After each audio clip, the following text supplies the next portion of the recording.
اللهم صل وسلم على نبينا محمد. بسم الله والحمد لله والصلاة والسلام الأتمان الأكملان على خير خلق الله محمد بن عبد الله صلى الله تعالى عليه وسلم. في البدء نتقدم بشكر الجزيل لفضيلة الأستاذ محمود بن سالم حفظه الله وبارك فيه ونفع به. وها نحن بإذن الله تعالى في الدرس الثاني.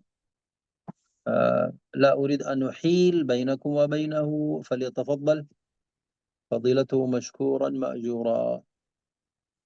تفضل أستاذ، حياكم الله. مرحبا، السلام عليكم ورحمة الله وبركاته. وعليكم السلام ورحمة الله. شيخنا شيخ تاج الدين العباسي حفظه الله تعالى وجميع الأساتذة أستاذ أحمد بن رضوان حفظكم الله تعالى ورعاكم. أهلا وسهلا بكم سيدي. Bismillah, insyaallah saya nabda, kita akan mulai kajian kita kitab Syarah Yaqutun Nafis. Kitab Yaqutun Nafis ini tentang pondasi-pondasi fikih dalam mazhab Syafi'i. Bismillah, alhamdulillah, wassalatu wassalamu ala nabiyina Muhammadin ibn Abdullah wa ala alihi wa sahbihi wa mawalah wa ba'd. Subhanaka la ilma lana illa ma 'allamtana innaka antal alimul hakim. Nawaina at-ta'allum wa at-ta'lim ibtigha'a mardatillah wa qurbihi wa thawabihi subhanahu wa ta'ala. Allahumma akrimna binuril fahmi wa akhrijna min dhulumatil wahmi wa zidna ilma bi rahmatika ya arhamar rahimin. Amma ba'du. Yang saya muliakan segenap para alim, para ulama, para siswa, para santri yang saya hormati, kita syukur alhamdulillahirabbil alamin, pagi hari ini Allah Subhanahu wa taala memberikan hidayah kepada kita.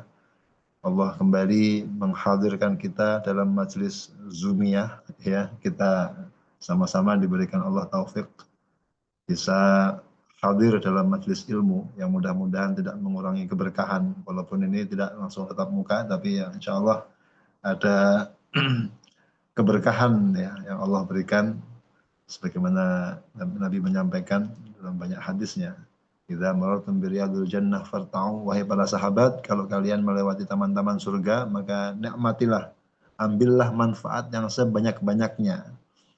Kata para sahabat, wa ma riyadul jannah ya Rasulullah, apa taman surga itu?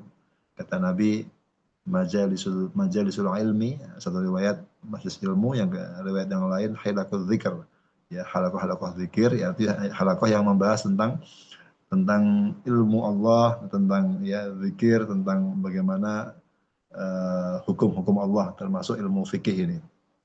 Maka ya mudah-mudahan sebagaimana Nabi mendoakan umatnya, Allahumma barik li ummati fi bukuriha, ya Allah berkailah umatku di waktu pagi-paginya mereka. Mudah-mudahan dengan kita hadir di sini membahas ilmunya Allah, membahas intisari daripada kalamullah, sunnah Nabi yang kemudian diramu oleh para ulama kita menjadi ilmu fikih, ya mudah-mudahan kita termasuk yang mendapatkan berkah dari Allah pagi hari ini, pagi yang penuh keberkahan, dan semoga kita diberikan Allah istiqomah dalam ilmu, istiqomah dalam belajar, thalabul ilmi, dalam dakwah.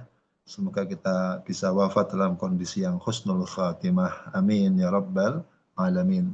Salawat dan salam semoga tercurah untuk Nabi Agung Muhammad sallallahu alaihi wasallam, untuk keluarga dan juga para sahabatnya. Semoga kita senantiasa diberikan taufik oleh Allah, ya, membaca, senang membaca sirah beliau, ya, semakin cinta kepada beliau, termasuk mempelajari ini hukum-hukum fikih, ya, yang diambil dari sunnah-sunnah beliau.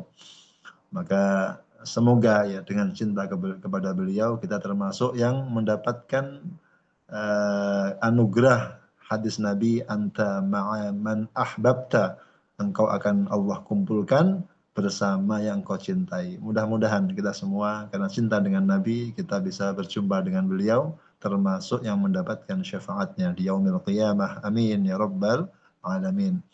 Baik, para guru yang saya muliakan, kita akan melanjutkan kajian kita tentang kitab Yaqutun Nafis. Baik, pekan yang lalu kita sudah membahas mengenai sedikit muqaddimah ya. Muqaddimah bagaimana Imam Asy-Syafi'i rahimahullahu taala beliau memulai keilmuan beliau ya, dari mulai beliau sejak beliau muda ya, beliau lahir di Gaza ya sampai akhirnya kemudian beliau tinggal di Mekah, belajar ke Imam Malik, pindah ke Yaman ya, pindah ke Baghdad, balik ke Mekah lagi, pindah ke Mesir. Nah, ini adalah perjuangan, bagaimana perjuangan Imam Syafi'i rahimahullah taala. Beliau menunjukkan kepada kita tentang semangat beliau dalam mencari ilmu ya. Tidak cukup dalam di suatu tempat, pindah ke tempat yang lain, pindah lagi, luar biasa. Artinya mudah-mudahan ya semangat beliau ini itu juga menjadi motivasi kita untuk selalu semangat dalam mencari ilmu ya. Bahkan beliau itu sudah kita bahas kemarin ya, usia 10 tahun sudah hafal kitab Al-Muwatta ya, kitab hadis yang pertama yang paling sahih sebelum ada Sahih Bukhari. Disebut dengan Al-Muwatta karena li'anna al-ulama tawata'u ala sihhatihi. Ulama itu pada sepakat dengan kesahihannya kitab Al-Muwatta itu. Sehingga itu disebut dengan Al-Muwatta.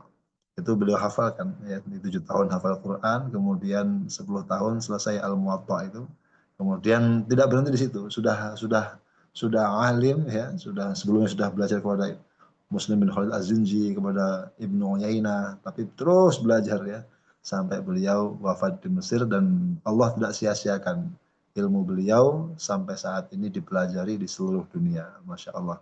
Baik, mudah-mudahan juga Allah berikan kita keberkahan seperti beliau, ilmu yang kita belajar ini bermanfaat ya, bisa ilmu nafi', ilmu yang bermanfaat, walaupun yang menyampaikan sudah meninggal dunia ya, tapi tidak berhenti itu pahalanya sampai sekarang. Baik, alhamdulillah ini sudah mulai bisa. Saya coba share screen. Allahumma sholli ala Muhammad. Sebentar, izin sebentar. Saya akan coba.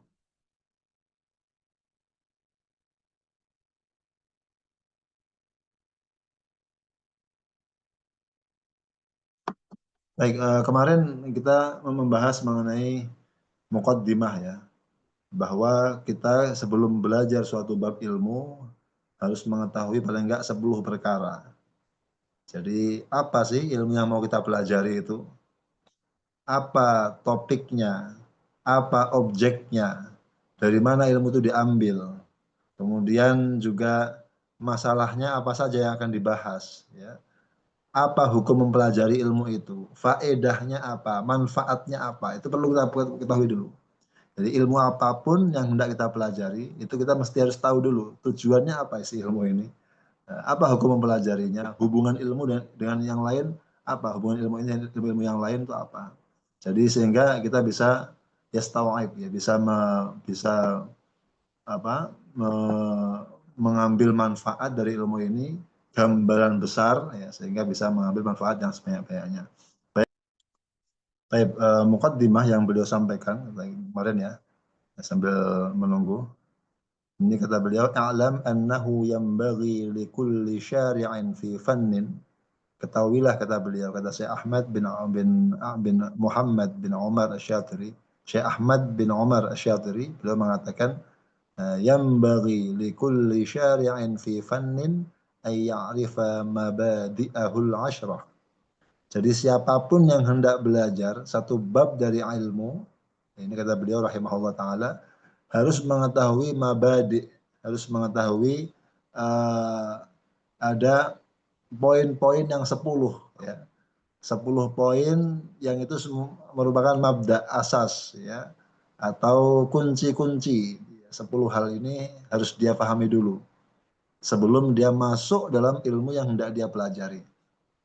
Baik. Apa yang pertama kata beliau, wahiyya hadduhu. Ya, pertama adalah definisinya. Yang kedua, wa mawdu'uhu. Topik yang akan dipelajari itu objeknya siapa yang akan dipelajari dalam ilmu itu, siapa objeknya.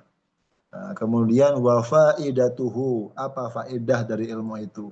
Wa masailuhu, masalahnya apa saja yang dibahas di situ. Wasmuhu, apa nama ilmu itu? Wastimdaduhu, diambil dari mana ilmu itu? Wa hukmu syari' fihi, apa hukum syariat apa tentang mempelajari ilmu itu? Apa wajib, apa sunnah, apa haram gitu kan? Ilmu sihir kan haram dipelajari. Wa nisbatuhu ila sairil ulum, apa hubungan ilmu ini dengan ilmu-ilmu yang lain. Nah, nanti kita akan bahas ya.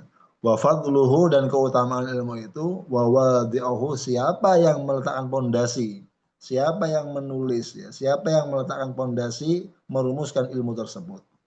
Baik. Kemudian beliau masuk ya. Wal fannul ladzi nahnu bi sadadihi al fiqhu. Jadi fan atau bidang atau materi keilmuan yang hendak kita pelajari ini namanya ilmu fikih. Ya, ilmu fikih. Ya, apa itu ilmu fikih? Ini baru kita akan bahas. Wahadduhu, ini apa itu ilmu fikih? Kata para ulama, definisinya al-ilmu. Ilmu itu yang ma'ruf ya. Ilmu itu ya kebalikannya jahil. Al-ilmu itu mengetahui ya. Kebalikannya apa? Al-jahil itu kebodohan. Al-jahil nanti ada jahil murakkab, ada jahil basit. Kalau ini saya sambil baca matan, saya akan sedikit membaca syarah, tapi nggak semuanya ya, hanya saya ambil poin-poin aja. Jadi kembali ya, apa definisi fikih ini? Al-ilmu bil ahkami syar'iyyati al-amaliyah al-muktasab min adillatiha at-tafsiliyah. Jadi mengetahui hukum-hukum syariat yang sifatnya amaliyah, praktek. Ya, kita mau sholat ya harus tahu tentang sholat, ya kan? Mau puasa harus tahu tentang hukum puasa. Al-muktasab, yang ilmu itu diambil, dipelajari, kemudian atau diusahakan. Min adillatiha, dari dalil-dalilnya at-tafsiliyah yang secara terperinci. Baik. Ini apa namanya? Definisi ilmu fikih ya. Jadi ilmunya itu muktasab, bukan ilmu Allah. Kalau ilmu Allah itu kan ilmu yang tidak muktasab. Jadi ilmu manusia itu muktasab, ya diusahakan, ya, diambil dari dalil yang terperinci. Baik, kemudian kata-kata min adillatiha at-tafsiliyah. Jadi ilmu itu diambil dari dalilnya yang terperinci, maksudnya ini bukan dalil umum, ya, bukan dalil apa? Umum. Nanti kalau yang ijmaliyah nanti masuknya ke ilmu usul fikih. Ya, jadi misalnya aqimus sholah, ada ayat tentang perintah tegakkanlah sholat. Nah, kemudian aqimu ini fi'il amr, wal amru yaqtadhi lil wujub, misalnya begitu ya. Wal aslu fil amri lil wujub. Jadi perintah itu dasarnya adalah untuk menunjukkan kewajiban kepada yang diperintahkan. Muncul kemudian hukum, berarti kalau begitu sholat ini hukumnya wajib.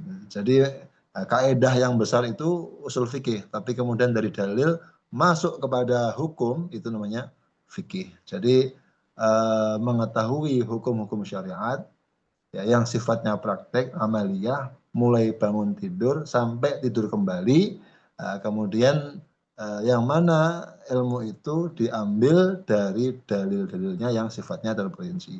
Hukum sholat, hukum zakat, nisab, haul, ya, itu nanti akan dibahas secara terperinci. Baik, itu yang pertama. Kemudian kita akan bahas mengenai wa mawdhu'uhu, apa mawdhu' topiknya. Topiknya ilmu ini apa? Kata para ulama, af'alul mukallafin. Yang menjadi objek pembahasan dalam ilmu ini adalah perbuatan orang-orang mukallaf. Siapa itu mukallaf? Kata para ulama, dua. Satu, dia berakal, yang kedua sudah balik, ya. Sudah balik. Kalau usia ya laki-laki, perempuan 15 tahun ya. Kalau untuk yang selain usia, ihtilam, mimpi keluar mani, ya. Kalau perempuan nanti ada haid, ya, itu tanda-tanda balik. Ya, ketika orang sudah tadi sudah haid untuk wanita, kemudian sudah mimpi atau sudah 15 tahun, ya, maka dia sudah balik. Nah, kalau sudah balik, setiap aktivitasnya, ya, mau makan, mau tidur, ya, mau sholat, apapun itu pasti terkena namanya hukum fikih, hukum taklifi, ya. Nanti ada hukum yang 5, ada haram, ada wajib, ada makruh, ada mandub, sunnah, ada mubah, ya. Itu hukum-hukum yang 5. Pak Ustadz lah itu ada khilaful aula, ada afdol, itu tambahan. Tapi yang inti itu haram, wajib, makruh, mandub itu sunnah, dan mubah. Haram, wajib, makruh, mandub, mubah. Misalnya lagi di kelas ngaji, apa hukumnya? Oh, ngaji itu agar kita bisa mengetahui hukum Allah, ya, belajar fikih, diperintahkan dalam syariat, ada hadis yang memerintahkan, ada Quran yang menganjurkan. Oh, berarti itu jadi sunnah. Oh, ini tapi ini kalau nggak tahu ini bisa jadi apa? Nggak sah sholatnya ini karena ini tentang hukum yang fardu ain. Oh, berarti kalau begitu belajarnya apa namanya wajib kan begitu. Itu nanti ada setiap yang kita kerjakan pasti mengandung hukum atau konsekuensinya. Nah, apa itu yang kalau wajib saya jelas ya, haram itu kan artinya suatu perkara yang kalau dia dikerjakan berdosa, ya, ada hukumannya. Kalau dia dikerjakan ada pahalanya, itu kalau ditinggalkan ada pahalanya, itu haram. Kalau dikerjakan dosa. Kalau wajib kebalikannya, bila dikerjakan ada pahalanya, tapi bila ditinggalkan dia berdosa, ya. Yuthabu ala fi'lihi wa yu'aqabu ala tarkihi. Makruh, sesuatu yang bila dikerjakan ya dia tidak berdosa, walaupun sebaiknya dihindari karena makruh itu artinya dibenci. Tapi kalau ditinggalkan dapat pahala. Nah, ada mangdub, apa itu mangdub? Sunnah, ya, yang disunahkan. Kalau kita kerjakan dapat pahala. Yuthabu ala fi'lihi wa la yu'aqabu ala tarkihi. Kalau ditinggalkan ya enggak berdosa, tapi ya tentu rugi, ya kan? Rugi karena apa? Enggak dapat pahala. Ini secara fikih ya, nanti secara ilmu yang lain berbeda, tasawuf misalnya. Karena amal-amal sunnah ini walaupun dia tidak wajib, enggak dosa, tapi amal sunnah ini sangat menunjang amal fardu. Ini pandangan tasawuf ya, kata Imam Al-Ghazali. Beliau di dalam kitabnya Bidayatul Hidayah mengatakan begini. Beliau mengatakan dari hadis ya, wa ma zalal abdu yataqarrabu ilayya bin nawafil hatta uhibbah. Tidak henti-hentinya seorang hamba dia mendekatkan diri kepadaku dengan ibadah yang sunnah sampai aku mencintai dia. Ya, artinya kalau kita itu sibuk dengan yang sunnah, kita akan dapat cinta Allah gitu. Kok bisa begitu Imam Al-Ghazali, kata beliau? Kalau orang itu hanya ngerjain yang wajib, sholatnya 5 waktu tok misalnya, sunnah-sunnahnya tidak, rawatibnya tidak, duha tidak, hanya 5 waktu saja. Ya, puasa ya hanya Ramadan saja misalnya, zakat ya hanya yang wajib saja, nggak ada sedekahnya. Ini ada dua kemungkinan kata beliau. Ada kemungkinan dia tuh ngerjakannya memang betul-betul karena cinta. Tapi yang bisa jadi dia tuh mengerjakan memang karena dia takut dihukum, takut dapat siksa begitu. Nah, kalau orang mengamalkan sunnah, ya kan, sunnah ini kan nggak ada konsekuensi hukumnya. Kalau dia tidak mengerjakan, nggak dosa. Tapi kalau dia kerjakan, nah ini, padahal kalau dia itu tinggalkan nggak dosa, kalau dia kerjakan, itu menunjukkan bahwa hamba itu betul-betul mengerjakan karena cintanya kepada Allah. Nah, dengan demikian hamba yang seperti ini layak juga untuk mendapatkan cintanya Allah Subhanahu wa taala. Makanya kata-kata Nabi dalam sebuah hadis ya diskusi, wa ma zalal abdu yataqarrabu ilayya bin nawafil hatta uhibbah. Tidak henti-hentinya seorang hamba dia mendekatkan dirinya kepadaku dengan ibadah yang sunnah sampai aku cinta kepada dia. Nah, begitu Allah cinta kepadanya, fa idza ahbabtuhu kuntu sam'ahu alladhi yasma'u bihi, ya kan, wa basarahu alladhi yubsiru biha. Kalau saya sudah cinta sama dia, ya kan, saya jadi matanya, jadi telinganya, ya kan. Artinya apa? Pandangannya, telinganya, hatinya, ya. Itu tubuhnya akan dijaga oleh Allah Subhanahu wa taala. Artinya apa? Ketika dia menjaga yang sunnah akan dimudahkan untuk menjaga yang wajib juga. Kenapa? Karena dia dijaga oleh Allah setiap tingkah lakunya. Bahkan ada bonusnya kata Nabi, kata Allah dalam hadis qudsi ya. Kalau mereka itu minta kepadaku, ya kan, fa inis kuntu sam'ul ladzi yasma'u bihi wa la in ista'adzani la u'idhannahu. Kalau dia minta perlindungan kepadaku, ya ada bahaya, aku akan lindungi mereka. Kalau mereka minta tolong kepadaku, akan aku tolong dia. Nah, ini kan tambahan bonus lagi. Artinya apa? Hidupnya akan selalu dijaga, dibimbing, ditolong oleh Allah Subhanahu wa taala. Jadi ini definisi fikih ya. Walaupun dia tidak berdosa bila ditinggalkan, tapi jangan sampai kita remehkan itu ibadah sunnah. Kata para ulama, siapa yang meremehkan adab, maka dia akan mudah meremehkan sunnah. Siapa yang mudah meremehkan sunnah, akan mudah meremehkan atau meninggalkan bahkan yang wajib. Na'udzubillah min dzalik. Dan siapa yang menjaga adab, dia akan mudah menjaga yang sunnah. Siapa yang mudah menjaga yang sunnah, akan mudah menjaga yang wajib juga. Maka ini berkaitan. Baik. Kemudian ada yang mubah. Apa itu mubah? Mubah itu ya dia boleh memilih untuk mengerjakan atau meninggalkan, makan, minum, ya itu hukumnya mubah, ya. Walaupun nanti kalau diniati yang mubah ini kalau diniati ibadah, jadi ada pahalanya juga, jadi sunnah gitu kan. Saya makan tidak hanya untuk kenyang, tapi makan untuk apa? Untuk supaya bisa mendekat kepada Allah Subhanahu wa taala. Saya tidur untuk apa? Supaya bisa bangun malam. Ini artinya ini jadi ibadah dengan niat yang baik, maka menjadi yang awalnya mubah menjadi yang ibadah. Makanya penting sekali ya, setiap saat kita perlu memasang niat, termasuk ngaji ini. Ngaji ini niatnya apa? Kata para masyayikh kita sebelum kita ngaji biasanya mereka menuliskan doa membaca beberapa kalimat nawaina at-ta'allum wa ta'lim, ya betul. Kemudian ibtigha amradhatillah, supaya supaya kita ingat kita ngaji itu semata-mata untuk mengharapkan ridha Allah Subhanahu wa taala. Baik. Saya akan bahas sedikit tapi sebenarnya agak panjang tapi nggak apa-apa. Tentang apa sih bedanya makruh dengan khilaful aula. Ada khilaful aula, ada makruh. Kata para ulama, ini ulama mutaqaddimin sebelum Imam Haramain Al-Juwaini, gurunya Al-Ghazali. Itu mereka memaknai yang makruh dan khilaful aula itu sama aja, nggak ada bedanya. Setelah Imam Haramain ke bawah, itu dibagi dua. Jadi mereka punya istilah yang baru. Apa itu makruh? Kata Imam Haramain, makruh itu suatu perkara yang disebutkan hadisnya oleh Nabi, ada larangan untuk mengerjakannya secara jelas. Sorry. Jadi ada nahyun maksud. Walaupun larangan itu tidak sampai kepada batas haram. Contoh misalnya nih, masuk masjid masuk masjid. Kan sunnah untuk apa? Untuk tahiyatul masjid. Bahkan Nabi mengatakan, bersabda, "Idza dakhala ahadukum al-masjida fala yajlis hatta yusalliya rak'atain." Kata Rasulullah. Artinya, kalau kita masuk masjid, jangan duduk sampai sholat sunnah 2 rakaat. Jangan duduk. Kata jangan ini kan berarti larangan.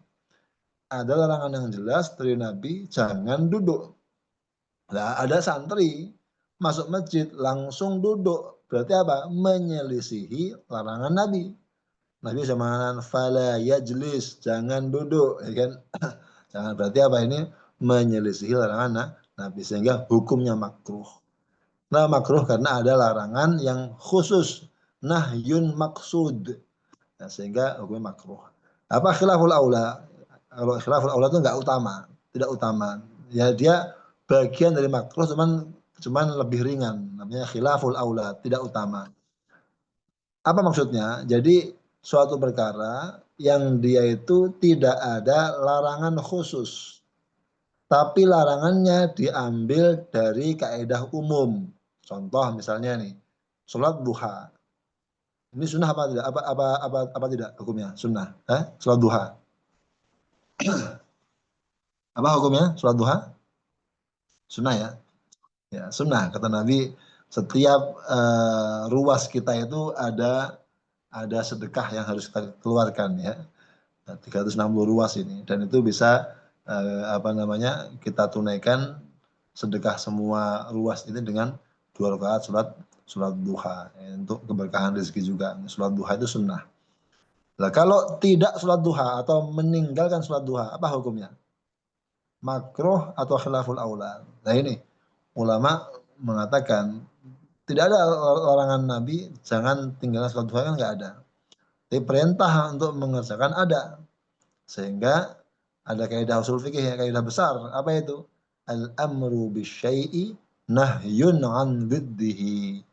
Perintah untuk mengerjakan sesuatu berarti larangan untuk meninggalkannya. Ketika Allah menyuruh kita, Nabi menyuruh kita untuk sholat duha, berarti apa? Larangan untuk meninggalkan sholat duha. Begitu. Tapi larangannya tidak khusus dari hadis, tidak tampak mantuk ya atau eksplisit, tidak jelas. Larangannya diambil dari kaidah umum, al-amru bisyai'i nahyun an diddihi. Jadi perintah suatu perkara itu larangan untuk kebalikannya. Sehingga apa? Oh, kalau begitu meninggalkan sholat duha hukumnya khilaful aula. Jadi enggak sampai makruh. Itu definisinya. Baik. Nah, berikutnya itu ya, jadi maudhu ya, objek yang dikaji adalah perbuatan orang-orang mukallaf ya. Kita semua ini kayak yang sudah balik berakal mukallaf ya. Kalau ada orang gila atau ada orang yang dia belum balik, dia belum mukallaf. Walaupun nanti dalam fikih dibahas juga, walaupun sebelum mukallaf ada perintah Nabi untuk mendidik mereka. Siapa yang diperintahkan? Yang mukallaf. Saya sebagai bapak ini, ya bapak nih. Walau anak saya misalnya 6 tahun, misalnya 5 tahun, tetap saya harus mendidik mereka. Ini ada perintah dari Allah untuk melatih mereka sholat, ya kan? 7 tahun untuk diajari sholat, ya kan? Umuru sibyanakum bisolah bahwa ibnu sab'i sinin, latihan supaya apa? Setelah dia balik berakal, dia terbiasa mengerjakan ibadah, sholat, puasa, dan lain sebagainya. Ini adalah latihan. Baik, tapi aslinya fikih itu yang objeknya adalah perbuatan orang mukallaf yang balik dan berakal. Baik, semua orang-orang apa yang dikerjakan oleh orang mukallaf itu terkena hukum 5. Kalau nggak wajib, ya sunnah, ya atau makruh, atau mubah, atau haram, atau tadi tambahannya khilaful aula. Baik, nah, kemudian berikutnya.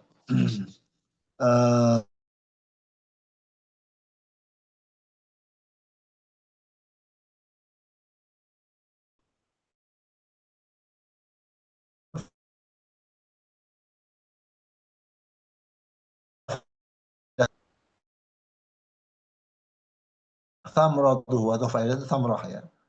Tujuannya apa? Imtithalu awamir. Tujuannya adalah agar kita itu bisa mengerjakan segala perintah Allah.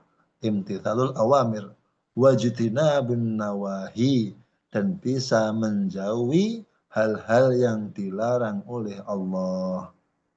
Pak Ustadz, apa sih hukumnya hijab? Apa hukumnya masang foto? Apa hukumnya? Semuanya ada hukumnya, ya kan? Nah, ulama membahas itu. Diambil dari Al-Qur'annya gimana, sunnahnya gimana, ijma'nya gimana, aqwalus sahabah gimana.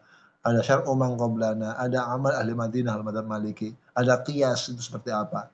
Sehingga muncul hukum, oh ini boleh, ini enggak boleh.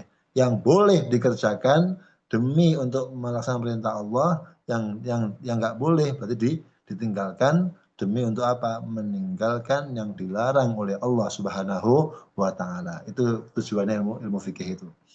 Puncaknya, natijahnya apa? Yaitu nafuzu bis sa'adatain.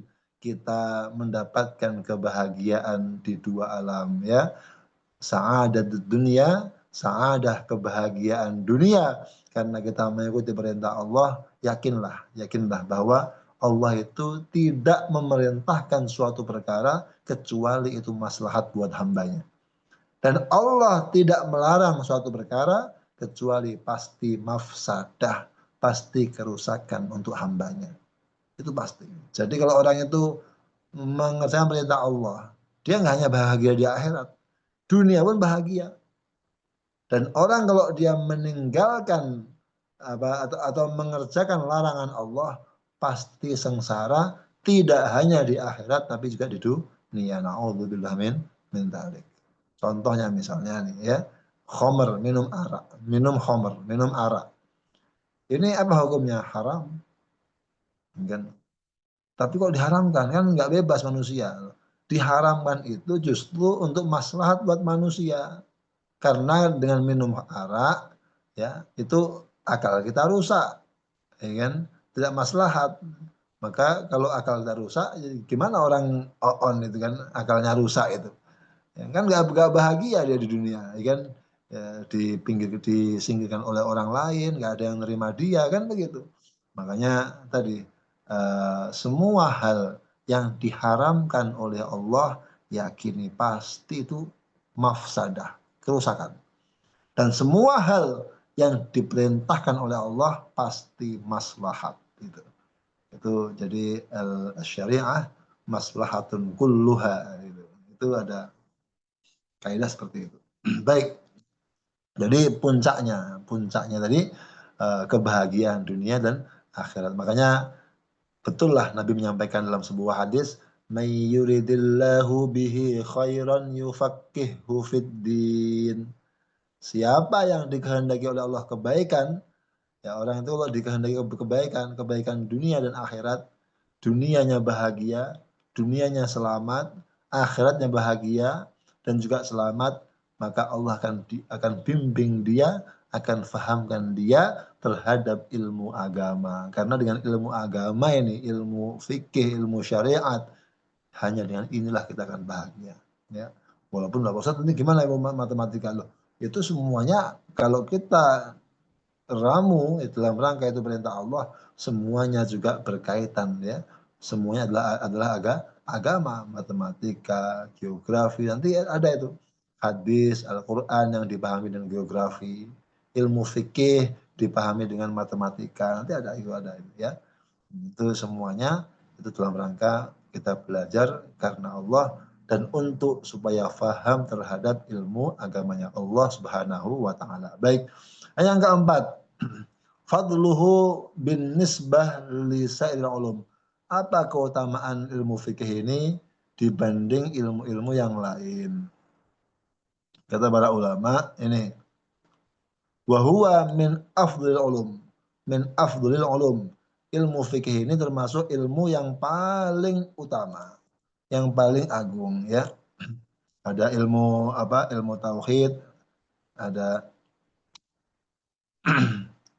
ya Pak Ustadz, itu ada yang mengatakan ilmu tauhid itu ilmu yang paling afdol. Kenapa kok paling afdol? Karena ilmu tauhid ini ilmu yang berkaitan dengan zatullah, ya kan? Sifatnya Allah, dengan Rasul, ya, dengan yang wajib mustahil bagi Allah. Nah, ini gimana kok ada dia termasuk ilmu yang paling agung? Ada yang mengatakan juga, loh, ilmu yang paling utama itu ilmu Al-Qur'an, ilmu tafsir, ilmu hadis, ya kan? Karena itu berkaitan dengan apa? Dengan hal-hal yang berhubungan dengan kalamullah, dengan sabda Rasulullah kan begitu. Tapi ya kata beliau nih ada jawaban begini, fikih ini zubdah. Innal fiqha zubdatun ma'khudhatun min kalamillah. Jadi fikih ini zubdah intisari yang diambil dari firman Allah dan hadisnya Nabi kita Muhammad Shallallahu Alaihi Wasallam. Baik, nanti insya Allah saya tidak panjang-panjang nanti supaya ada diskusi ya. Nanti tanya jawab supaya baik. Nah yang kelima tadi, jadi kenapa kok ini termasuk ilmu yang utama? Karena dia adalah intisari. Fikih ini intisari. Intisari dari firman Allah dan sabda Rasulullah Muhammad Shallallahu Alaihi Wasallam. Kemudian yang berikutnya, gimana? Masih dengar ya? Atau sudah capek? Halo, ini masih dengar? Masih dengan saya?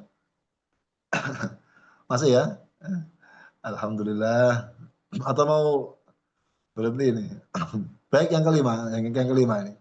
Apa hubungan nisbahnya ilmu fikih dengan ilmu-ilmu yang lain? Ini penting. Jadi ilmu fikih ini sangat berkaitan dengan ilmu-ilmu yang lain. Contohnya ini, dalam bahasa Arab saja. Kita akan bisa mengambil hukum dari Al-Quran, dari As-Sunnah, kalau kita faham tentang ilmu bahasa Arab. Ilmu nahwu misalnya, ilmu sorof misalnya, ilmu balaghah misalnya, itu harus tahu. Misalnya gini, ayat apa namanya? Ya ayyuhalladzina amanu idza qumtum ilas sholati faghsilu wujuhakum wa aydiyakum ilal marafiq wamsahu bi ru'usikum. Coba dari awal. Idza qumtum. Kalau kalian kata qumtum ini fi'il madhi atau fi'il mudhari'? Udah belum? Qama yaqumu. Idza qumtum, pertanyaan saya. Qumtum itu fi'il madhi atau fi'il mudhari'? Fi'il madhi, ya kan? Fi'il yang menunjukkan makna pekerjaan yang sudah lampau, sudah sebelum dikerjakan. Nah, kalau ini dimaknai madhi, berarti apa? Kita disuruh Allah untuk berwudu selepas sholat. Pertanyaannya, wudu itu sebelum apa setelah sholat? Wudu itu kapan? Sebelum sholat apa setelah sholat? Sebelum sholat kan begitu. Berarti apa ini? Jadi ada fi'il madhi, tapi maknanya itu apa? Maknanya itu sebelum karena sudah letak sangat dekat untuk sholat, maka kita disuruh. Artinya lit takrib pakainya fi'il madhi. Jadi ini kan kita dalam bahasa Arab. Belum nanti faghsilu dengan famsahu. Apa bedanya ghusl? Ya kan? Nah, kalau wajah ini cukup nggak diusap tok? Diusap aja, nggak ngalir airnya, nggak cukup. Ya. Kalau ghusl itu harus pakai air harus mengalir, nggak cukup diusap. Kalau dimasah itu cukup diusap. Kemudian wamsahu biru'usikum, kata baknya itu maknanya apa? Litab'id kepala. Itu dibahas lagi. Jadi orang itu memahami fikih, mengambil hukum dari Al-Quran As-Sunnah untuk dapat hukum fikih, ini pasti harus tahu ilmu bahasa Arab, ilmu nahwu, ilmu sharaf, ilmu balaghah dan lain sebagainya. Termasuk ijma' ulama dan seterusnya. Baik, kemudian yang kedua ada ilmu-ilmu umum, ilmu hisab misalnya. Pak Tono punya kambing 130 ekor. Kambing itu berapa nisabnya? 40 ekor. Kalau 40 ekor, dia keluarnya dia zakatnya satu kambing setelah setahun dimiliki ya. Kemudian kalau 121 ekor, 2 kambing. Berapa kalau 130 ekor? Misalnya begitu. Nanti ada sapi misalnya. Setiap kelipatan 30 zakatnya satu tabi, sapi yang usia setahun. Kalau kelipatan 40 zakatnya satu sapi musinnah yang 2 tahun. Kalau ada Pak Tono dia punya sapi 210 ekor. Berapa zakatnya? Ini perlu ilmu matematika, ya kan?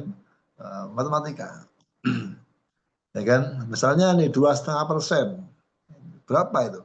Ada saudagar kaya, ya. Kemudian dia punya toko yang hasil omset, keuntungan dan setelah dihitung 3 miliar gitu kan. Dan dia sudah dagang selama setahun. Wajib zakat 2,5%. Berapa 2,5% dari 3 miliar? Perlu ilmu matematika. Ya, jadi seperti itu. Ilmu geografi perlu. Ada hadis yang dipahami dengan ilmu geografi. Misalnya nih, Rasulullah menyampaikan dalam sebuah hadis, ya. Idza ataitumul ghaidha. Wahai para sahabatku, kalau kalian datang ke kamar mandi, buang hajat, fala tastaqbilu al-qiblata. Jangan ngadep kiblat. Wala tastadbiruha. Jangan membelakangi kiblat. Walakin syarriku aw gharribu. Tapi kalau kamu buang hajat, menghadaplah ke arah timur atau barat. Kalau di Indonesia ngadep ke barat malah ngadep kiblat, ya kan? Ternyata itu pakai geografi. Nah, kenapa Nabi kok menyuruh kita untuk ngadep ke barat atau timur? Karena Nabi waktu itu posisinya di mana? Di Madinah. Madinah ke Mekah itu ke selatan. Makanya kalau di Madinah buang hajat jangan menghadap ke selatan, jangan ke utara karena menghadap atau membelakangi kiblat, tapi ke arah timur dan barat. Kalau di Indonesia kebalikannya, kita menghadap ke barat atau timur malah menghadap kiblat, malah nggak boleh, ya kan? Oh berarti menghadap ke arah utara atau selatan. Ini artinya memahaminya dengan geografis. Nabi dulu di mana menyampaikan hadis ini kan begitu. Nah, artinya ilmu fikih ini berkaitan erat dengan ilmu-ilmu yang lain, ilmu psikologis ya, bahkan nanti ada itu juga dibahas ya. Baik, makanya ada nisbatuhu ila al-ulum al-ukhra. Makanya saya pernah membahas itu, ada satu kitab teman saya dulu skripsi, dia nulis kitab bahwa tentang ini, tentang atharul mihan ya, atharul mihan fil fikhi al-islami. Jadi dampak pekerjaan profesi terhadap fikih Islami. Hukum fikih misalnya. Orang sakit ini. Dia izin, Pak Ustadz, saya sakit, boleh tidak saya nggak puasa Ramadan. Nah untuk ngukur nih sakitnya ini membahayakan apa tidak kan nggak tahu Ustadz ini. Harus tahu apa dokter yang ahli kesehatan. Ini gimana sakitnya ini? Kalau dia puasa bahaya apa tidak ini? Kuat apa tidak? Ini tanya dokter. Nah, artinya apa? Semua ilmu itu berhubungan dengan ilmu fikih. Makanya alhamdulillah di Indonesia ini MUI ya, alhamdulillah saya juga Allah beri kemudahan, jadi saya di Dewan Pengawas Syariah. Jadi MUI itu kalau mau membuat fatwa itu mengundang para praktisi tentang perbankan, akad-akad, undang praktisi ya, tentang yang kaitan dengan kesehatan, obat-obatan, undang ahli kesehatan, begitu. Mereka bicara sehingga apa? Jadi ada kolaborasi ya. Jadi semua ilmu itu diambil untuk bisa merumuskan ini hukumnya apa, ini hukumnya halal, apa hukumnya haram. Baik, seperti itu. Nah, kemudian wanis batu tadi. Berikutnya, Pak Ustadz, apa hukum untuk belajar fikih? Ini hukum syari' fihi. Udah sampai saya begini, aduh saya tuh mau ngaji fikih tapi kok capek ya. Emang apa? Ada pahalanya nggak di belajar fikih ini? Baik, kepala. Udah capek nih. Kalau sudah ada yang mau ngantuk ini capek berarti. La haula wala quwata illa billah. Baik, silakan. Nah, apa hukum belajar ilmu fikih? Ini perhatikan ya. Tergantung ilmunya. Kata para ulama, hukumnya al-wujubul aini. Wajib ain, fardu ain ya. Fima tatawaqqafu alaihi sihhatul ibadah.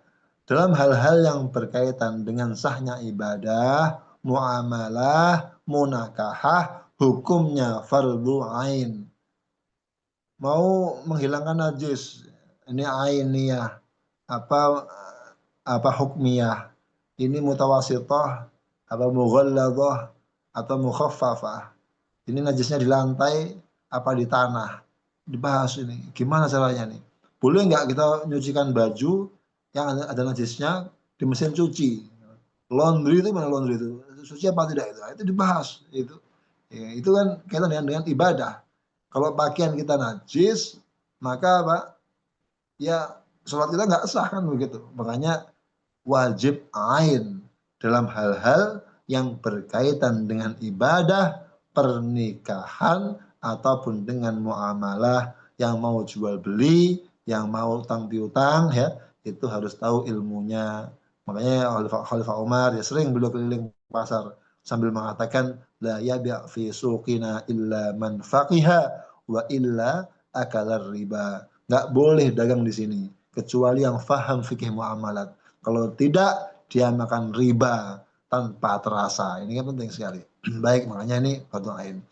Naik lagi belajar perbandingan madhab ini, dasarnya ini, usul fikihnya. Nah, itu fardu kifayah. Wajib di suatu daerah ada orang-orang yang dia layak untuk ditanya sebagai mufti, menjawab permasalahan problematika umat. Harus ada. Kalau tidak ada, maka satu daerah itu dia berdosa. Nah, lebih dari itu hukumnya sunnah. Hukumnya sunnah. Baik. Dan dulu siapa al-wadhi? Siapa yang meletakkan, merumuskan ilmu fikih ini? Ya kalau hakikatnya ya Allah Ta'ala. Allah Subhanahu wa Ta'ala. Makanya dalam usul fikih, apa itu hukum? Hukum itu apa hukum itu? Nah, kita ini kan manusia, ini kan hamba, diciptakan. Kita nggak minta lahir. Nanti kita dipanggil oleh Allah juga nggak minta, Allah dipanggil aja kan begitu. Nah, maka kita di sini adalah harus mengikuti hukum Allah. Apa itu hukum? Khitabullah. Ya. Al-hukmu huwa khitabullah al-muta'alliq bi fi'lil mukallafin iqtidaan atau takhyiran. Begitu kalau di usul fikih. Jadi aslinya itu siapa yang merumuskan ilmu fikih ini? Ya Allah Ta'ala. Lewat Qur'annya, lewat sunnahnya.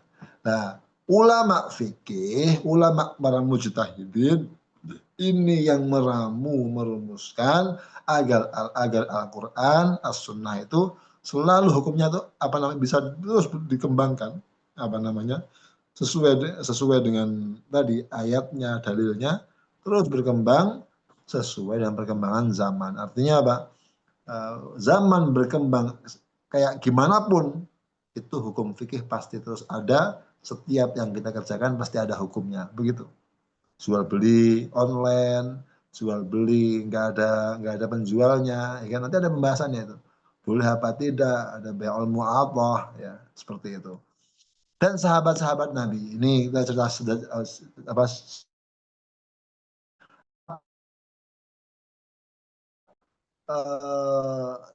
ahli fikih ini, ya kan? Nggak semuanya, apa namanya, bahkan dulu mereka biasa sahabat Nabi yang satu tanya ke sahabat-sahabat Nabi yang lain. Misalnya ini, ada Khalifah Umar bin Khattab pernah mendapati orang mabuk, mabuk minum khamr, naudzubillah min dzalik. Kemudian beliau tangkap, beliau khalifah mau dihukum dalam Quran namanya mabuk itu minum khamr, hukumannya berapa? 40 kali cambuk, mau dicambuk itu. Nah, pas mau dicambuk, datang Ali, Baya Umar, coba tanya dulu, dia mabuk itu kenapa? Jangan-jangan nggak sengaja. Maka ditanya, kamu mabuk kenapa nih? Betul. Ya dia ternyata dia nggak sengaja. Dia lihat minuman biasa begitu, mungkin ya teh atau apa begitu, dikira teh, diminum ternyata khamr. Dan orang Arab dulu senang minum arak dulu sebelum diharamkan. Makanya sampai empat kali ayat ya. Awalnya nggak boleh ketika sholat, kemudian nggak boleh, itu artinya karena memang orang Arab itu senang khamr awalnya, sampai Islam menghapuskan semuanya karena itu merusak akal. Nah kemudian setelah ditanya ternyata apa? Dia mengatakan, dia ngaku ini saya nggak sengaja dia minum, mabuk akhirnya mabuk. Maka kata Umar, kata sama beliau, karena mabuk, karena syubhat, dia nggak sengaja, maka dia tidak dihukum. Apa kata Umar? Laula Ali lahalaka Umar. Seandainya tidak dinasihati oleh sahabat Ali, sudah hancur nih Umar ini, menghukum orang yang semestinya tidak layak dihukum. Dia nanti sama ini. Nah, begitu. Baik, ya, bahkan ada itu dia sudah punya istri, tapi ini nggak usah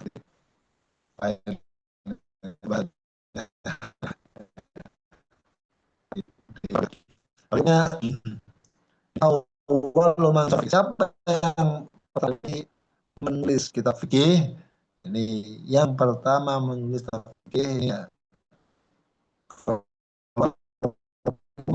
Abu Hanifah, kemudian Imam Malik ya, dalam Muwatta. Imam Abu Hanifah itu beliau tabi'in, jumlah sahabat yang lain tabi'in. Imam Malik itu tabi'in, dia generasi setelah itu setelah sahabat. Baik, dia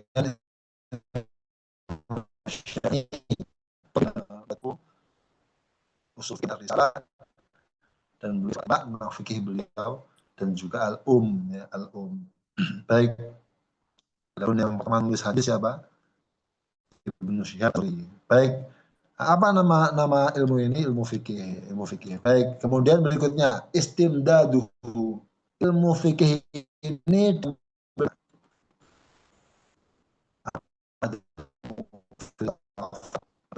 ini kata para ulama, ilmu fikih itu istimdadu, itu pengambilan dari Alkitab, hadis, ketiga al-ijma, ijma para ulama, yang keempat qiyas. Ini 4 dalil yang disepakati 4 madhab atau ulama kebanyakan mayoritas ulama di seluruh dunia. 4 Quran, sunnah, ijma, qiyas. Ya, nanti kita akan bahas detailnya. Baik, itu Allah SWT. Hanya nanti untuk merumuskannya perlu ada alat namanya usul fikih. Ya. Kalau ijma, apa itu? Kesepakatan ulama dalam suatu masa. Jadi kalau zaman dahulu, zaman Khalifah Umar itu kan, itu sahabat-sahabat tidak boleh pergi dari Madinah. Setiap ada masalah dikumpulkan. Ini jawabannya apa? Nah, itu namanya setelah disepakati ada ijma. Ada ijma yang hakiki, semua sepakat dengan lafaz. Ada ijma yang sukuti. Satu yang berbuat, yang lain diam. Ya, contohnya misalnya taraweh. Zaman Nabi taraweh itu, Nabi taraweh malam di masjid. Malam kedua di masjid. Di masjid udah banyak lagi. Malam keempat beliau tidak ke masjid. Nah, zaman Khalifah Umar, kemudian beliau ke masjid atau malam Ramadan, dilihat ini orang-orang pada mencar-mencar ya, ada yang sholat lalu kumpul jadi satu dengan satu imam ya, lebih bagus nih supaya rapi ini kan. Akhirnya apa? Beliau undang qari'nya sahabat yang ahli Quran namanya Ubay bin Ka'ab, kemudian jadi imam, sahabat yang lain mengikuti jadi makmum 20 rakaat. Dan tidak ada yang protes. Oh, berarti sepakat, namanya ijma sukuti. Begitu, ijma sukuti. Baik. Kemudian ada kias, ada kias Jali, ada kias Sofi, kias Safi. Misalnya dalam Quran misalnya ada pada taqullahuma uf. Kita semua anak-anak tidak boleh berkata atau menghardik orang tua.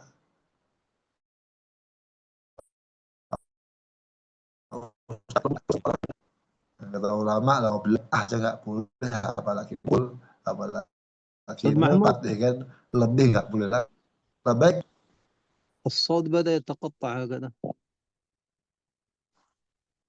Oh, بدأ يتقطع إذا الشبكة.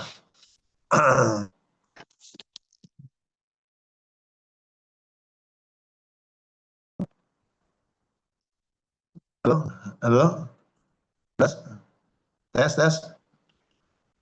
الصوت واضح أم لا؟ واضح استمر على بركة الله. Nah, baik. Jadi ini saya akan bahas singkatnya aja, Pak. Singkatnya. Apa itu kias? Kias itu begini. Hamlu ma'lumin ala ma'lumin. Kita menganalogikan, ya, mengkiaskan atau menyamakan hukum yang belum ada dalilnya. Misalnya nih, saya mau zakat fitrah pakai beras. Ada nggak hadisnya? Nggak ada. Yang ada zaman Nabi itu gandum. So'an min tamrin wa so'an min syair. Pakai gandum. Nah, kemudian ini beras mau saya, boleh nggak zakat beras nih? Di Indonesia nggak ada beras. Kemudian dilihat, oh zaman Nabi kenapa kok gandum? Oh karena itu al-qut, makanan pokok. Ditanya di Indonesia apa makanan pokoknya ini? Oh beras, berarti boleh kalau begitu ya. Zakat pakai beras, zakat fitrah. Kenapa? Dikiaskan dengan gandum. Kenapa? Sama-sama ada illah, yaitu makanan pokok. Begitu. Itu namanya kias. Apa hukumnya pakai narkoba? Wah, nggak ada. Narkoba nggak ada. Tapi dia merusak akal. Oh, kalau begitu sama dengan khamr. Khamr ini kan ada ayat yang melarang. Kenapa dilarang? Karena dia yukhammiru al-aql, merusak akal. Oh, kalau begitu berarti narkoba dilarang. Kenapa? Dikiaskan dengan khamr karena ada illah al-jami'ah bainahuma. Apa ilatnya? Sama-sama merusak akal. Jelas ya? Ini namanya kias. Jadi hamlu ma'lumin ala ma'lumin li musawatihima fi illati hukmih. Jadi ya, li musawatihi fi illati hukmih. Karena ada illat yang sama, sebab yang sama, dikiaskan keduanya, hukumnya sama. Begitu namanya kias. Baik, itu beberapa hal. Silakan ada yang mau ditanyakan, ditambahkan silakan. Ini agak panjang tapi karena waktunya sudah mepet, saya sampaikan sejam aja kita. Nanti setelah itu tanya jawab supaya lebih hidup. Silakan para siswa yang mau tanya, monggo. Silakan. Jadi ada Ustaz Ahmad.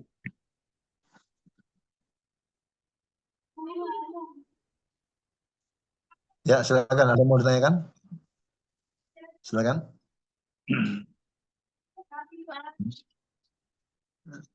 Tadi jelas nggak saya sampaikan atau ngambang? Jelas ya? Iya, ya, terima kasih. Silakan, ada mau ditanyakan, silakan.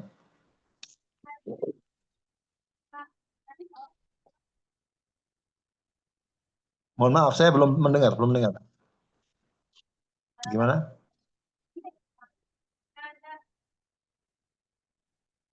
الطالبة تقدمي في الأمام، صوتك ليس واضح.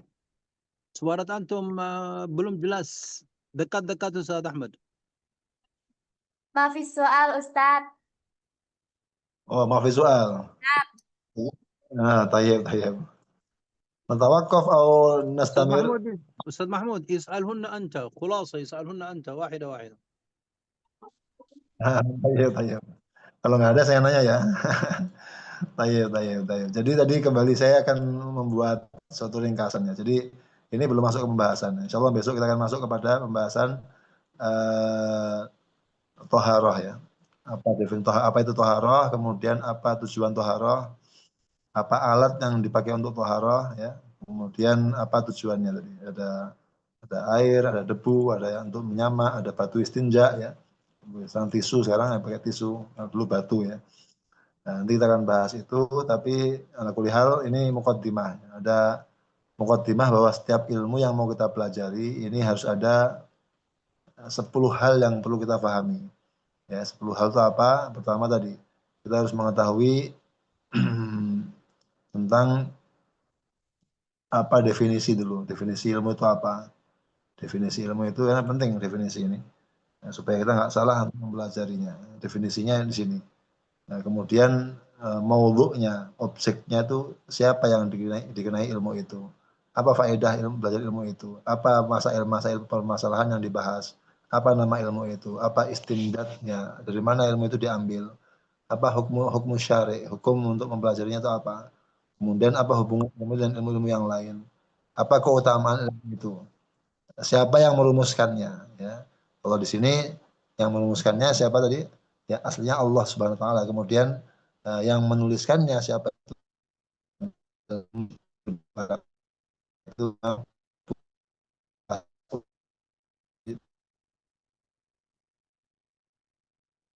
sumbernya dari Al-Qur'an, As-Sunnah, Ijma', Qiyas. Ya, kalau kita masih belum bisa punya alat ya yang cukup untuk mengambil hukum ya, usul fikih, alat ya, ilmu bahasa Arab, alat ya mungkin ilmu asbabun nuzul ya, ilmu tentang tadi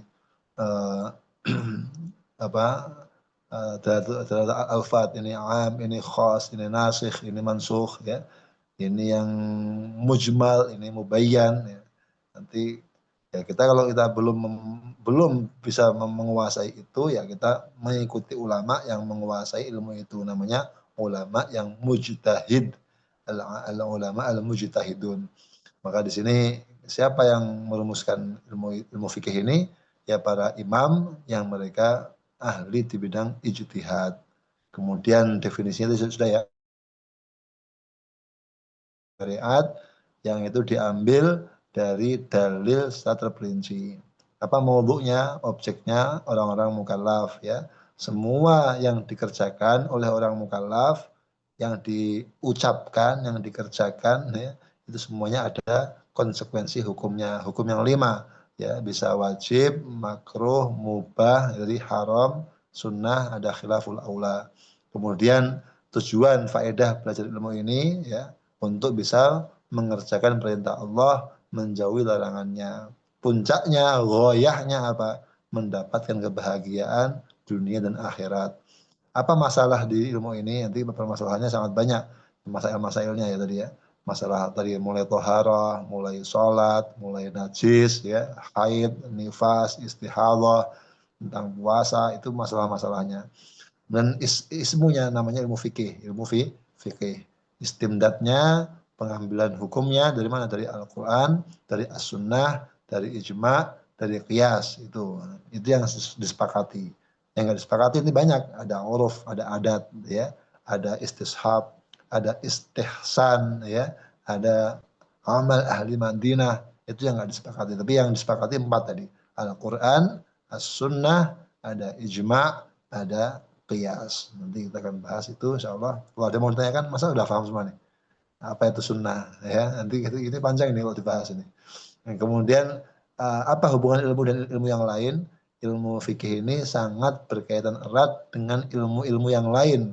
Ya, jadi untuk merumuskan suatu hukum, fatwa, ini perlu ilmu-ilmu yang lain, ilmu matematika, ya, bahkan ilmu syariat yang lain, ilmu nahwu, ilmu saraf, ya, asbabun nuzul, ya, termasuk ilmu tadi matematika, geografi, kimia, kesehatan, itu saling berkaitan dengan ilmu fikih ini. Baik, keutamaannya tadi ya, ilmu fikih ini adalah zubdah, intisari dari firman Allah dan sabda Rasulullah. Wadhi'uhu, adapun yang merumuskannya, ya, yang merumuskan ilmu ini adalah para imam al-mujtahid yang ahli di bidang ijtihad. Ya, walaupun aslinya ini hukum itu ya minallah, dari Allah Ta'ala, hanya kemudian diterjemahkan oleh para ulama yang ahli, yang pakar, sehingga kita mudah untuk memahaminya. Oh, rukunnya wudhu ada 6. Oh, yang membatalkan ada sekian, ada 4 misalnya. Oh, kalau kita nggak punya wudhu nggak boleh ini. Oh, cara nyucikan najis seperti ini. Oh, itu ulama-ulama yang menerjemahkan kehendak Allah, khitabullah kepada kita orang-orang yang awam. Baik, silakan ada yang mau ditanyakan, monggo. Saya senang kalau ada yang mau diperjelas juga boleh. Kalau nggak ada ini saya bingung, dua kemungkinan.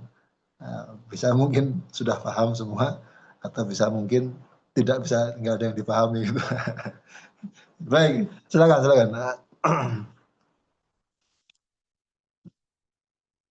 Ada yang mau ditanyakan? Itu rangkumannya, mukaddimah. Silakan, ada yang mau ditanyakan?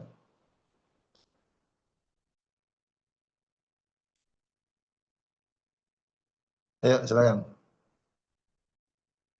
Ada yang pernah belajar mengenai kias? Ini karena saya jauh ya, jadi nggak bisa interaksi apa tanya jawab. Pernah, Ustaz. Pernah. Ya, tahu ya kias jali, kias khofi. Ya. Sudah. Sudah? Sudah. Oh, baik. Terima kasih. Coba berikan contoh yang kias yang khofi itu seperti apa?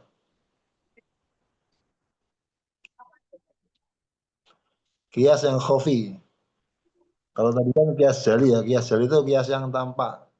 Jadi maka tilailah mujibah dari hukmi. Jadi ma'ilatnya itu mewajibkan pada hukum. Artinya tadi ketika mengatakan kepada orang tuanya nggak boleh, apalagi menghardik atau memukul kan gitu kan. Ya. Coba kalau yang khofi bagaimana? Yang khofi, ada yang tahu? Kias khofi.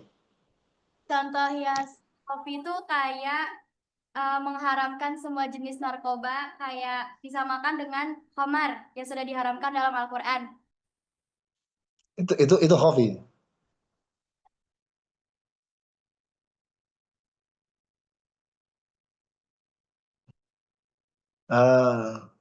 Gimana kok kita bisa mengatakan itu khofi?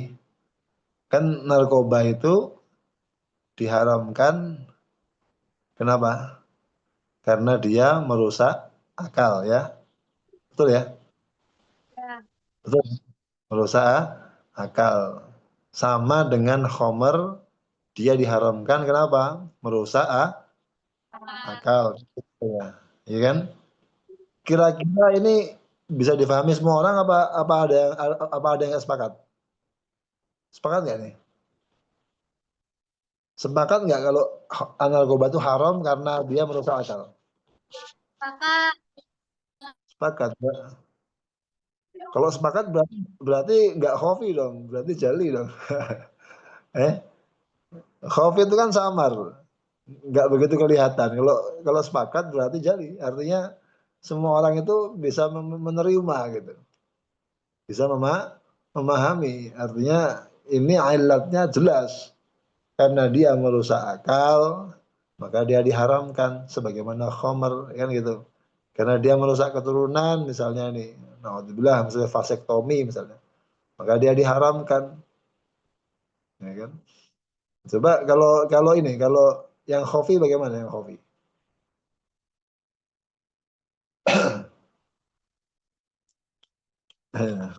Ada yang mau jawab? Contohnya apa? Kalau jali itu kan dia tampak jelas, terang benderang, semua orang sepakat. Kalau yang khofi, yang samar,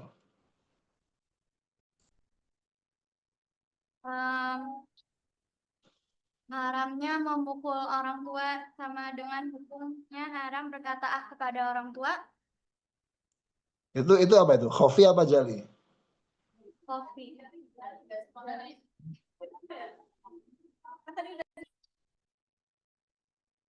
Eh?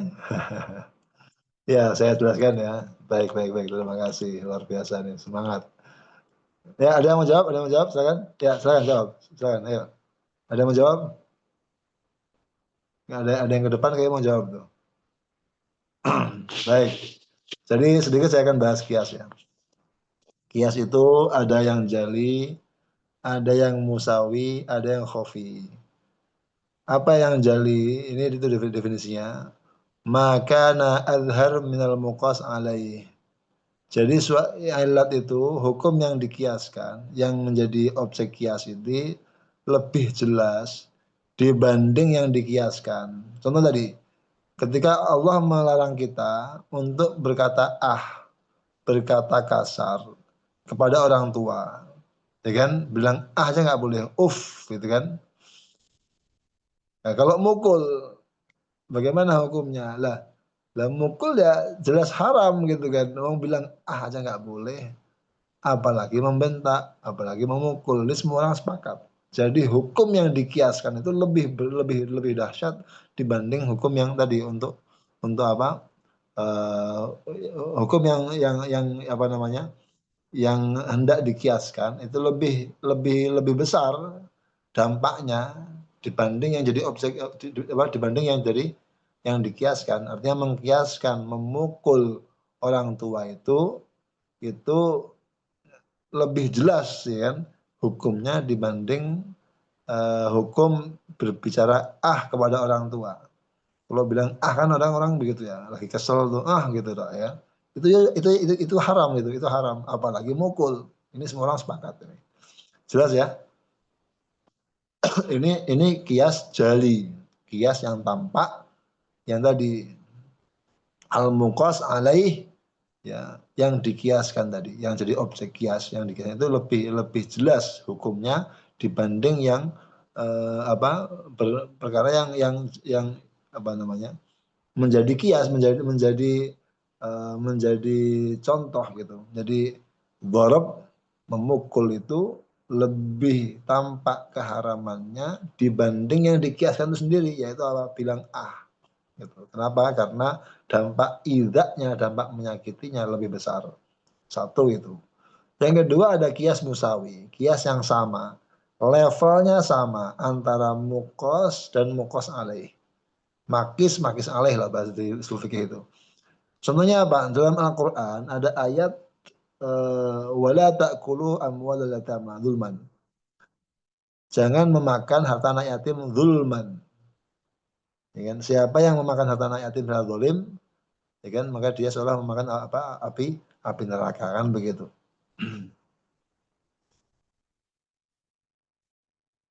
Sekarang kalau memakan nggak boleh. Apa hukumnya membakar? Membakar atau membuang harta anak yatim. Boleh nggak? Nggak boleh. Nggak boleh. Kenapa nggak boleh?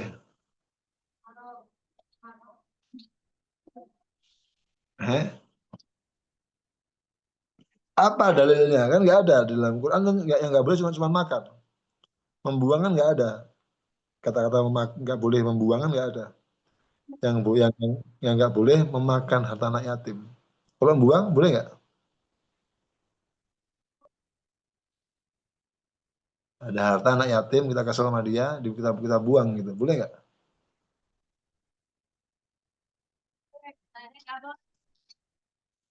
Gimana? Boleh. Nggak boleh. Karena Sama saja menghabiskan harta anak yatim. ya ya sama-sama itlaf ya, sama-sama apa merusak harta anak yatim. Ini namanya kias musawi, kias yang sama, setara. Hukumnya memakan dan hukumnya membuang sama. Kenapa? Sama-sama apa? Itlaf. Yang penting merusak, menghilangkan harta anak yatim haram. Ya, yang ketiga yang khofi. Khofi ini nggak jelas. Samar, artinya samar. Khofi itu samar. Kalau dalam ilmu tajwid, apa namanya? Ada namanya lahan khofi. Lahan tuh kesalahan membaca Quran, tapi khofi, samar gitu kan. Itu masih sah sholatnya. Kenapa? Karena dia nggak sampai merubah makna. Ya, ain ada nga gitu. Tapi kalau lahannya jali, lahan jali itu adalah kesalahan yang jelas, yang tampak, yang bisa merubah makna. Alamin jadi alamin, gitu kan, rubah maknanya berubah. Semesta alam jadi yang sakit-sakit, gitu kan. Alam kan sakit artinya. Itu jadi berubah. Nah, kalau itu nggak sah sholatnya. Nah, sama di sini juga kias khofi ini kias yang samar, yang nggak begitu jelas. Karena nggak begitu jelas, sehingga ulama itu beda pendapat. Ada yang sepakat, ada yang tidak sepakat. Contohnya apa? Mengkiaskan najisnya babi kepada anjing. Ya, kalau anjing apa hukumnya? Najis kalau kita nyentuh anjing itu gimana? Najis mughalladah. Ya, najis mughalladah ya. Kalau kambingnya, kalau anjingnya itu basah, ya kan? Tangan kita kering atau tangan kita yang basah atau dua-duanya basah. Kalau sama-sama kering nggak apa-apa. Kalau ada yang basah maka dia najis mughalladah ya, apalagi liurnya ya kan. Kenapa najis? Kenapa najis? Kenapa najis? Kenapa najis? Kenapa? Kenapa anjing najis? Nah, kenapa? Ada yang tahu? Karena ada hadis Nabi ya. Apa hadisnya? Tahuru ina'i ahadikum idza walagha fihil kalb sab'a marratin ihdahunna bitturab. Kalau ada wadah kalian dijilat oleh anjing, kata Nabi, sucinya, tohuru, sucinya itu dengan apa? Dicuci 7 kali, diantaranya pakai debu. Jelas ya? Jelas? Jelas. Baik, ya. Jadi anjing itu najis karena hadis. Satu ya. Sekarang pertanyaannya, babi apa hukumnya? Suci apa najis? Babi. Bukan anjing, babi. Suci apa najis? Apa?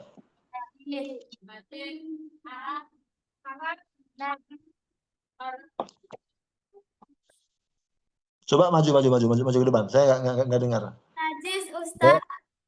Najis. Kenapa najis?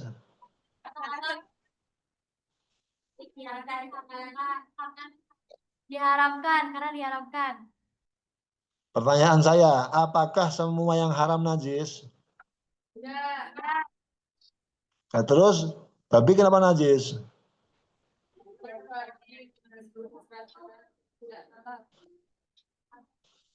Gimana? Nggak dengar. Karena makanannya kotoran. Iya, karena makanannya ada cacing ikan. Iya. Tapi makannya nggak ada jeruk ya. Tapi kotor. Babi nggak sehat. Banyak parasitnya, nggak bagus tadinya. Karena babi makan kotoran. Iya, dengan Gini. Oke. Baik. Gini ya. Lele, tau lele ya? Lele dumbo itu. Ini mohon maaf ya, saya untuk ilmu ya. Di sebagian daerah itu dikasih makan kotoran. Dia hidupnya di jamban. Makannya kotoran. Pertanyaannya, lele itu najis apa tidak? Dia udah bersih nih. Nggak ada kotorannya. Tidak najis. Kan sama, makanannya kotoran. Kok babi najis, kok lele nggak najis? Nggak, tadi kan kalau dikatakan babi najis, kenapa? Makannya kotoran. Nah, ini ada lele makan kotoran tapi nggak najis ya. Berarti kan bukan karena itu. Babi najis karena dia diharamkan. Nah, ada yang diharamkan tapi nggak najis buktinya. Makan batu itu kan haram ya, membahayakan ya. Makan batu misalnya atau makan apa ya. Tapi dia nggak najis batu itu kan. Artinya ada hal yang diharamkan tapi nggak najis. Nah, pertanyaannya kenapa babi najis?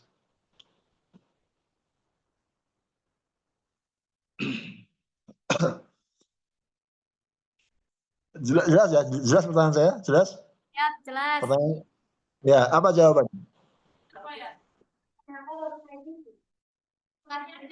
Ada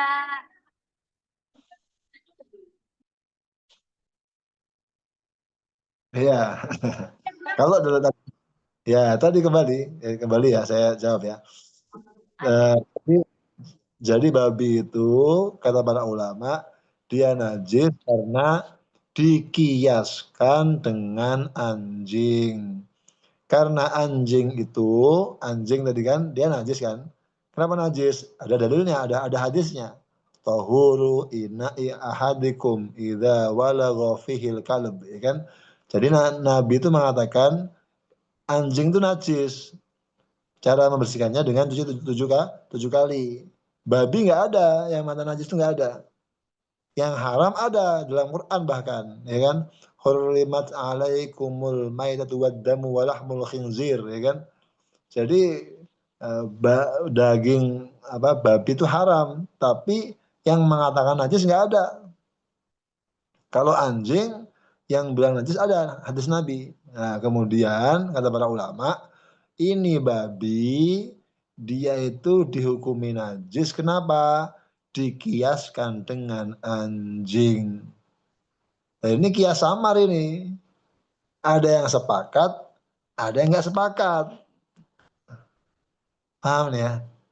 Ya kan? Kenapa kalau dikias dengan anjing? Kata sebagian ulama mengatakan karena dia lebih parah. Wong anjing aja yang dia makannya mungkin nggak semuanya kotoran ya, kadang dimakasih makan daging gitu kan. Itu aja najis kok, apalagi babi kan, tempatnya kotor kan, kemudian dia lebih najis gitu ya. Nah, sehingga ini kias khofi, mengkiaskan babi dikiaskan dengan anjing sama-sama najis, ini kias khofi, sehingga ada ulama yang sepakat, ada yang tidak Sepakat. Paham nih ya? Jelas ya? Jelas ini? Ya, begitu. Ada yang, tapi semua sepakat, haram, sepakat, haram. Yang tidak sepakat, apakah babi itu najis apa tidak? Ini nggak sepakat. Beda pendapat. Walaupun dalam mazhab Syafi'i, ya dua-duanya najis. Anjing najis, babi najis. Kalau anjing najisnya karena hadis tadi. Kalau babi, najis kenapa najis? Karena dia dikiaskan dengan babi, ya kan? Aswa'u halan, dia lebih buruk kondisinya dibanding babi. Begitu. Dia dikiaskan dengan babi dikiaskan dengan anjing. Sebagaimana anjing najis, babi juga najis. Ini kias khofi. Kalau yang musawi, yang sama setara tadi, yang membuang harta anak yatim. Kalau yang jali, yang jelas banget tadi ya khomer kan jelas banget tuh. Apalagi kayak tadi yang bilang itu kan, mukul orang tua kan jelas banget dong. Dia nggak boleh, apalagi mukul kan jelas itu. Nah, yang khofi ini yang samar, nggak kelihatan gitu loh. Nah, ada ulama yang sepakat, ada yang nggak sepakat. Jelas ya? Ya, baik. Ini mukaddimah. Ini baru mukaddimah karena kemarin mohon maaf saya di kereta ya, jadi belum sempat bahas ini. Jadi insya Allah besok kita mulai pembahasan ya. Mulai pembahasan mengenai bab toharoh. Saya senang kalau ada yang tanya jawab gitu. Atau saya di tengah-tengah kalau saya ada yang nggak jelas, nggak apa, di stop aja, mau saya mau tanya dulu nggak apa. Supaya jangan sampai nanti ini belajar tapi kurang bisa difahami gitu, supaya manfaatnya jadi banyak. Begitu ya. Cukup ya. Baik, oke Pak Syekhona. Naktafi. نكتفي نعم. Tayyib. Kita نكتفي tutup ya. بهذا القدر. Baik, kita cukupkan. Mudah-mudahan apa yang kita pelajari bermanfaat ya. Semoga semuanya semangat ya. Terus belajar ilmu itu semangat. Memang ilmu itu ya tadi awalnya berat ya, berat. Tapi kata ulama akhirnya lebih manis dibanding madu gitu ya. Jadi awalnya emang murun, tapi akhirnya manis. Jadi ulama dulu sampai bahkan sudah tua itu masih belajar. Karena menikmati nikmatnya ilmu. Maka insya Allah ya saya doakan semuanya, saya juga mohon didoakan semoga terus semangat, istiqomah, ilmu kita bermanfaat. Ala hadhihi niyyah al-Fatihah. A'udzu billahi minasyaitonir rajim. Ar-Rahmanir-Rahim. Na'budu wa iyyaka nasta'in. Ihdinas siratal mustaqim. Shiratal ladzina an'amta 'alaihim ghairil maghdubi 'alaihim. Banyak khilaf, banyak kurang mohon dimaafkan. Wassalamualaikum warahmatullahi wabarakatuh. عليكم السلام ورحمة الله وبركاته.